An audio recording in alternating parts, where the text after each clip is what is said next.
but God kept preventing him from doing it. Don't come telling me about Bible stories if you don't know what the hell you're talking about. So you believe in the Big Bang Theory, huh? I believe that the Big Bang Theory is the most reliable scientific explanation for origins that we have right now. You're just a straight idiot. Well, thanks. See? Wasn't that worth waiting for?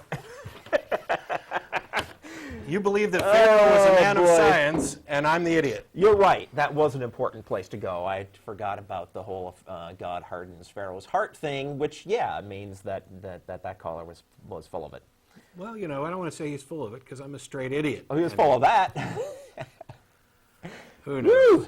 We're having a fun time now. Who's next? I don't believe your fairy tales if that makes me an idiot. Hi, David. Hi, thanks for taking my call. Hey. I'm a first-time caller and first-time viewer. Actually, my question is, rather than attacking Christianity and what so many people do believe, what do you base our existence on and from whence we came? Our existence on? Okay. Where do we come from? Okay. I think I hate to talk for myself and somebody else at the same time, but only one of us can be flapping our gums at once. I think it's safe to say Matt and I both think that science is the most effective way that human beings have of finding out what's true, and the current scientific consensus explanation for how human beings came about is evolution. Okay. I would point out quickly that my atheism is not dependent upon evolution, upon abiogenesis, upon the Big Bang, and it's not dependent upon any particular explanation. Even if all of those turned out to be completely wrong, that still doesn't justify any claims about a God. My atheism is the direct result of a lack of evidence to support claims about various God hypotheses, and that's it. There's more to it. But it is to imply that I think that Christianity and other religions imply that they have answers that aren't answers at all. They're big non-answers. That like, oh, God created us. Well, that doesn't really answer anything or provide you with any new information. And it certainly saying it doesn't make it more viable of an explanation, even though I don't think it's an explanation at all, than a scientific explanation like evolution. Yeah, but and I want to step in and say, caller, it's a completely fair question on your part, right? Most people have the assumption that you need, that you either need or that most people just get their ideas about the origin of humanity, the idea about purpose of life, their ideas about ethics and morality and all that kind of stuff from a religion, and we're people that don't have one. It's completely fair and reasonable to ask us what our answers to those things are, right? And that's what we're going about doing. But Matt's just pointing out, all that atheism is the lack of theism, right? The lack of belief in any gods. Where you go from that is kind of open-ended. There's these people out there called Raelians who are atheists who believe that humans were planted on the earth by space aliens. Now we're not Raelians, and speaking personally, I think they're full of it. But that's all. I mean, the only thing we share in common with them is we happen to not believe in any gods. Okay? I have no problem discussing evolution in a limited sense, but I'm not a scientist. And the bigger point that needs to be made over and over and over again is that atheism has no dogma, no tenets, no required beliefs. It has no dependency upon evolution, and it doesn't pretend to offer answers. Atheism isn't some robust philosophy that says, "Ooh, here's your answer to where we came from. It's evolution." That's not the case. It is the case that most reasonable, educated people who would identify themselves as atheists probably accept the theory of evolution because, well, it's a fact. Now, human descent, I realize that you can fine-tune arguments about that, but I mean, evolution itself is a fact. What would be the definition of faith, and where did that word come from? Now we're talking and about. Does it have any application in your? If we're talking about religious faith, right? The problem with the word faith is, if you look in a dictionary, it can cover anything from an assumption that some really reliable thing is going to go your way, right? Like the faith that when you sit in a chair, it's going to hold you up. Because 999 times out of 1,000, it does. Probably more than that. I'm just throwing some numbers out there. But at the other end of the scale, in the religious sense, faith can be belief in some proposition in spite of the total lack of evidence that that proposition is true, or even in the direct face of disconfirming evidence, right? So there's a really wide range of ways that that's used.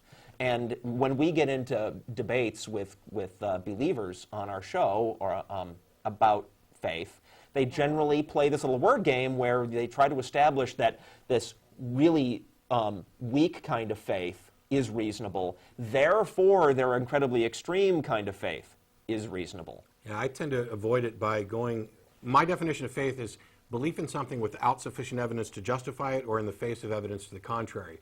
And if somebody, and that faith plays no part in my life at all anymore. I used to be a Christian for years, but that type of faith doesn't exist in my life anymore. Those things that that some people might try to refer to as faith in the weak sense that Jeff was talking about. Well, you have faith the sun will come up tomorrow. No, I don't. I have a reasonable expectation based on an amazingly stacked history of continuing occurrence. Well, but you hope it does. Sure, yeah. I'd very much like for it to come up. I don't. Okay. It's in that type of thing is in such a situation where it would take more faith in the strictest sense to believe that the sun's not going to come up tomorrow than it is. Once you've got good scientific evidence and a basis of predictions that have continually come true. I mean, every day for my entire life, the sun has come up, or more accurately, the Earth has rotated so that it appears that the sun comes up. When you're in that situation, it's certain. I think it's a disservice to what people might consider to be faith to call belief that the sun's going to come up faith. Okay, fair enough. And you said you were a Christian. What life experience changed in your life to change you to be atheist or agnostic or both? I was raised a Southern Baptist, and I was active in church during my youth and everything else. I spent a period of time in the Navy and away from church, and I decided later on that perhaps I might have been called to preach, as I had felt feelings along those lines when I was a kid. So I decided, according to 1 Peter 3:15, to always be ready to provide the answer for the faith that's within you, to actually begin studying. And over the course of about 2 or 3 years of study, both into the Bible in its original languages as much as possible, because I don't speak or read all of them, or any of them fluently, so it was a long study, but also philosophical issues concerning the arguments for and against the existence of any God. And the bulk of the evidence over time just became such that I was initially at a position where I need to reject Christianity because it's obviously not true, but I can't necessarily reject all these other beliefs. So then you start going down the line and taking a look at others, and you realize that what you're seeing is part of a bigger pattern, and that is this notion of men creating religion to provide them comforting answers to questions that they don't have real answers for. That's not the only reason for religion, and I don't want to necessarily shoehorn it down, but I didn't make a leap from Christianity to atheism because of any trauma. I wasn't mad at the church. I wasn't ever molested. I don't have bad feelings towards my parents or anybody else who believes. It was simply study and a complete lack of evidence. Answer this question for me, if you will, and I'm not being facetious. In a near-death experience or an experience that is out of your control and you're confronted with meeting your end, why is it so many people without belief seek God? Do you have some statistics on how many people see God who didn't already believe in him? I've seen a lot of people on their deathbed start talking about God as they're getting ready to They're go. freaking terrified, sir. I mean, terror is, we talked about this earlier. I don't know if you've been watching the show all evening, but, fear is a great motivator to force people to start adopting beliefs that normally they wouldn't. This is why Christians are continually asking us, what if you're wrong? That is a direct attempt to scare us with the threat of hell, which they also can't prove, into going ahead and signing up for the religion. When somebody's on their deathbed, it is really no surprise for them to out of sheer terror, to go ahead and adopt the belief. That does not mean they've got the slightest bit of evidence to support it. It's understandable, but sad. I think there's actually a little bit more to this. First of all, if there was absolutely no explanation for the phenomena that you're talking about, that doesn't mean that we should leap to the conclusion that it's true. It needs actual evidence to support its truth. The way I would answer this is really to pose a couple of other questions back at you, and I realize it's not always fair, but they're more rhetorical. Why is it that when people on their deathbed do see visions, and not everybody does, but of those who are recorded, why do they always see visions that match what their own beliefs already are? Why do Catholics see Catholic imagery, Protestants see Protestant imagery, Hindus see Hindu imagery, etc.? It's along the same lines of why are alien abduction stories always so similar? Surely that must be evidence that they're really being abducted. Now, what it's evidence for is that we're all humans connected through news media and books and movies and common genetics. Experiences and conversations, and these things build up in the subconscious, and all of a sudden the idea globally of an alien, this meme within our heads of an alien, becomes a small gray thing with almond eyes and a bigger than normal head and a smaller than normal body, and it becomes commonplace. And it's the same thing for somebody who's raised a Protestant or raised a Catholic. They see imagery that's close to that. It's why the Pope's more likely to see the Virgin Mary in a cracker than Martin Luther was. One last question, well, two-part. What if you ever considered that you could be wrong? Dude, Sure. we just talked about this. About 10, 15 Okay. What do minutes you, ago. let me ask you, just before we answer this, are you a believer? Yes. Okay. What do you say is going to happen to us if we're wrong? Oh, I think that you'll be blessed because of your ignorance and lack of direction. That's what I Oh, think. so I guess if we're wrong, we'll be blessed. Nothing to worry about. Well, Thank you. No, I just asked what you thought. I think that You're turning around asking me what I think. okay. I'm sorry to labor you that way. I can see the disgust in what if you're we're wrong, then there is a God. Okay, That good. doesn't tell us which one, right? Like I was saying to an correct. earlier caller, what if it's Odin? If it's Odin, they're not going to let me into the big longhouse with all the warriors preparing for the Battle of I Ragnarok. appreciate that. Huh? I appreciate that. You're a bit condescending when you do talk to some of us. Dude, come on. This is not why kidding. should I? Wait, hold One it. other You thing. asked me what if I'm wrong. What are you asking me if I'm wrong about? I'm a little frustrated. I'm not just One wrong other about question. your. Would you put this guy on hold? He is on hold. I'm not. Atheism is not anti-Christianity. Atheism is the lack of belief in gods. I don't believe in your God any more than I believe in Odin. So if you ask me, what if I'm wrong? There is, as far as I'm concerned, as much chance that if there is a God, that it's Odin, than that it's your God. Or it could be Isis, or it could be Zeus. I don't know. They all look fake to me. Now, that it is a common tactic. Once again, speaking of, we've gotten a wonderful cavalcade of standard Christian responses on this episode. It's a common tactic among believers when faced with serious objection and disagreement with their beliefs to turn around and say, oh, well, you're condescending, or oh, well, you're mad, or oh, well, you're closed-minded. Why don't you respond to the words coming out of my mouth instead of trying to win by denigrating my character? If your beliefs are right, make your freaking argument. Ready? Is he gone? Yeah, I'm back. Okay. That was good. Is that the Go. only way you Make can your have argument. that conversation is by putting me on hold? Please. If you won't shut up, that's what thanks. we'll do. Your turn. Make your argument. Why should we believe in your God? Go.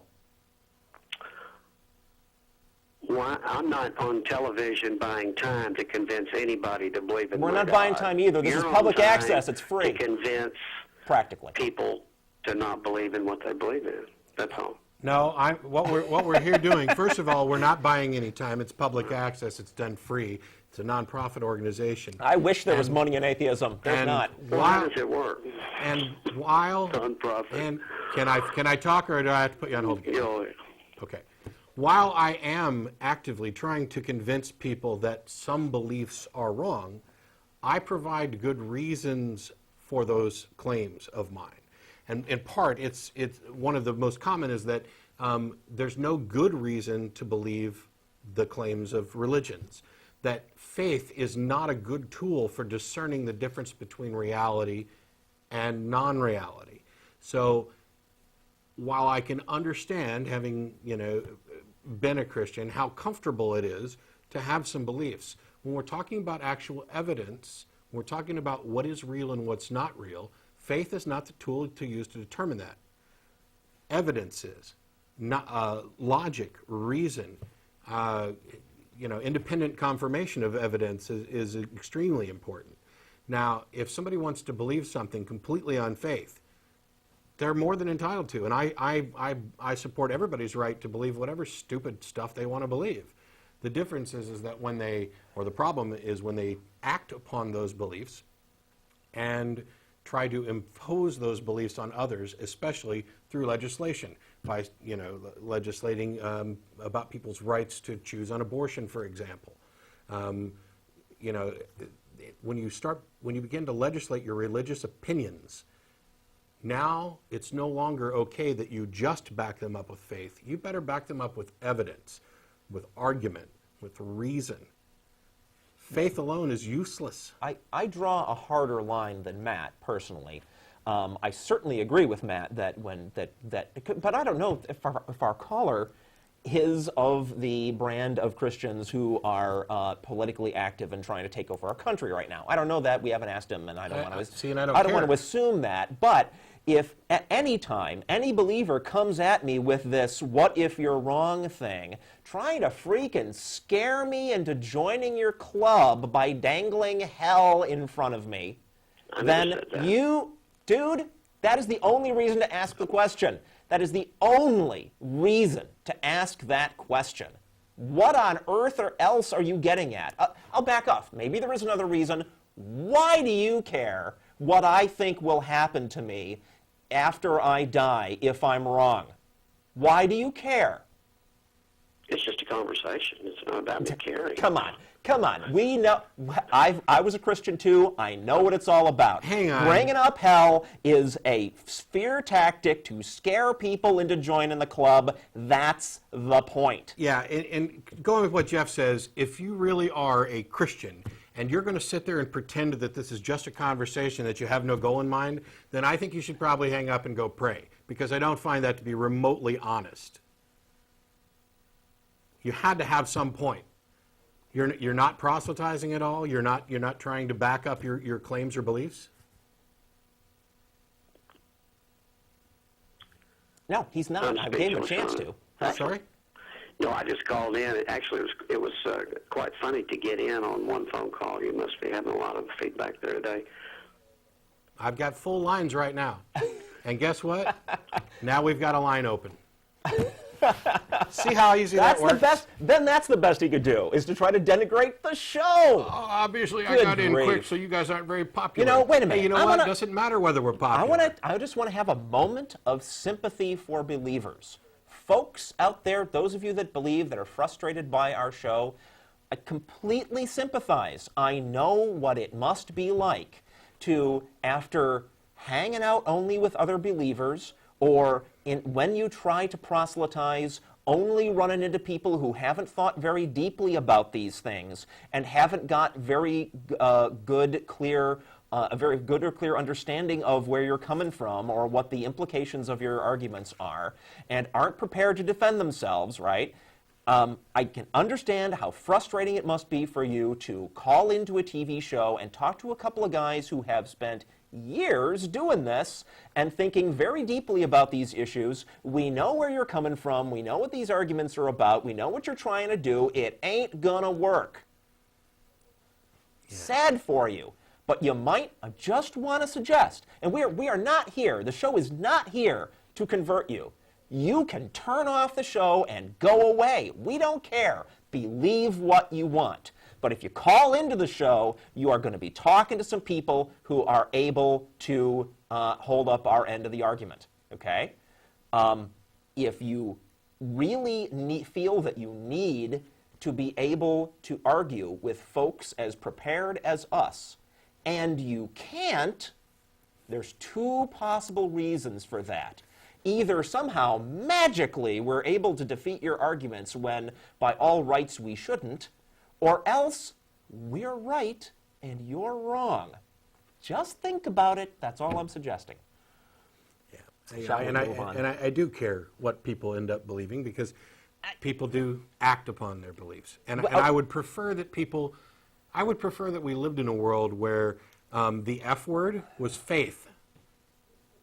Where you didn't abbreviate one word and laud another one. Yeah, you're right. And to be honest, I care too. What I mean by when I said I don't care is I recognize your right to believe whatever you want. I would never in a zillion years condone prejudice against you or violations of your rights on the basis of what you believe. I think that is absolutely your right and inviolate. And I got nothing against that. It's along the same lines of being asked, But yeah, would you sad. eliminate religion tomorrow if you could? No, I wouldn't. And the only reason I wouldn't is because I recognize there's some people who just aren't capable of living their life without it. Elton John was in the news recently. Yeah. Did you see that? I did Elton see John called for, well, no, he didn't call for it. He said that if it was up to him, he would ban religion. Yeah. I would not ban religion, and I think Elton John's way out of line, and I think he probably counts as one of those people who hasn't thought terribly deeply about these issues. Yeah, I'd prefer we move society... That's not the answer. I'd prefer we move society towards a point where religion just fades away, where, it's some pocket kook thing, like, it becomes old wives' tales, and yes, grandma really believes it, in her basement, but it's no longer affecting public policy. As a reminder, since we haven't mentioned it yet, we're going to Threadgills after the program. Any atheist